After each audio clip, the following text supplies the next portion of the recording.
Irrigation. ठीक है, irrigation मतलब होता है सिंचाई करना, यानी पेड़ पौधों को पानी दे। Most agriculture in India is rain fed agriculture. Rain fed agriculture मतलब अधिकतर हमारे इंडिया में जितना भी एग्रीकल्चर होता है वो बारिश के पानी से होता है। ठीक है, एग्रीकल्चर में जो पानी की जरूरत होती है वो किससे पूरी होती है, यानी मॉनसून से पूरी होती है। Hence poor monsoon cause crop failure. और अगर हमारा मानसून अच्छा नहीं होगा तो ऑब्वियसली हमारी क्रॉप जो है वो खराब हो जाएगी।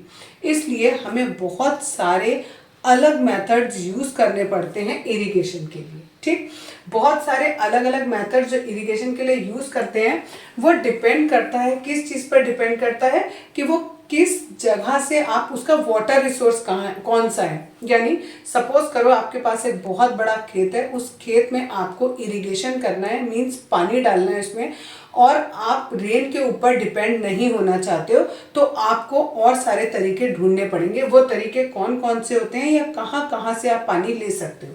हम वेल से पानी ले सकते हैं, ये कैनल से ले सकते हैं, रिवर लिफ्ट सिस्टम होता है उससे कर सकते हैं, और टैंक से ले सकते हैं। ठीक है, वेल्स जो है वो दो तरीके के वेल्स होते हैं हमारे पास, एक डग वेल होता है, दूसरा ट्यूब वेल होता है।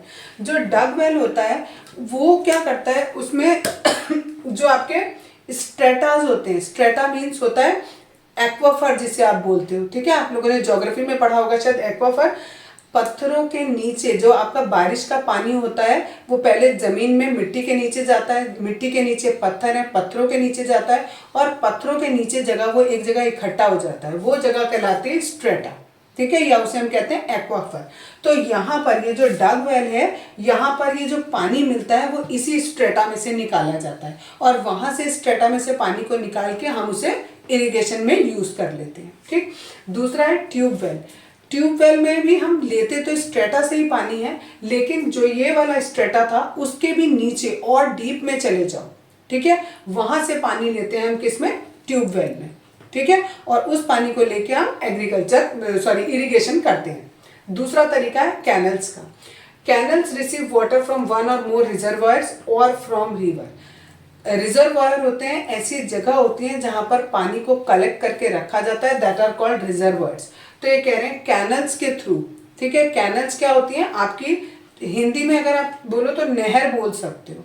ठीक है, करीबन जैसे आप बहुत बड़ा नाला होता है ना, उतना बड़ा स्पेस लिया जाता है और उस बड़े स्पेस को कनेक्ट किया जाता है जहां पर आपकी नदी या रिजर्वायर होता है वहां से, और कहां तक जाता है वो, जहां तक आपका खेत होता है उधर तक जाता है। ठीक है, और खेत में जो है पानी आप कैनल के द्वारा एक पाइप लगा देते हैं और खेत में पानी चला जाता है। तो कह रहे हैं जो कैनल्स हैं, इन कैनल्स में पानी कहाँ से आता है, रिजर्वायर से या रिवर से आता है, और इन कैनल्स के द्वारा आप अपने खेत में पानी डाल सकते हो।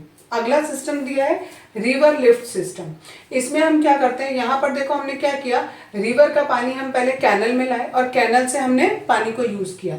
रिवर लिफ्ट सिस्टम में हमने पूरा डायरेक्टली हम रिवर से ही पानी लेके आ गए। ठीक है, डायरेक्ट हमने अपने खेत को किससे कनेक्ट कर लिया, रिवर से कनेक्ट कर लिया। लेकिन ये तभी हो पाएगा जब रिवर और उसके खेत के बीच का डिस्टेंस थोड़ा कम हो। नेक्स्ट है टैंक्स। टैंक्स जो है वो छोटे छोटे रिजर्वायर्स होते हैं, छोटे छोटे टैंक्स होते हैं, रिजर्वायर्स होते हैं, और इनमें क्या होता है, ये स्टोर करते हैं the run of smaller catchment area. मतलब कैचमेंट एरिया किसे कहते हैं, आपकी बारिश हुई, बारिश जो है वो जिस रास्ते से जाती है और जाकर नदी में मिलती है उस पूरे रास्ते को हम कैचमेंट एरिया कहते हैं। ठीक है, तो कह रहे हैं ये जो टैंक्स हैं हम उन्हीं रास्ते से टैंक से पानी लेके आते हैं और फील्ड में डाल देते हैं, उससे भी हमारा इरिगेशन हो जाता है।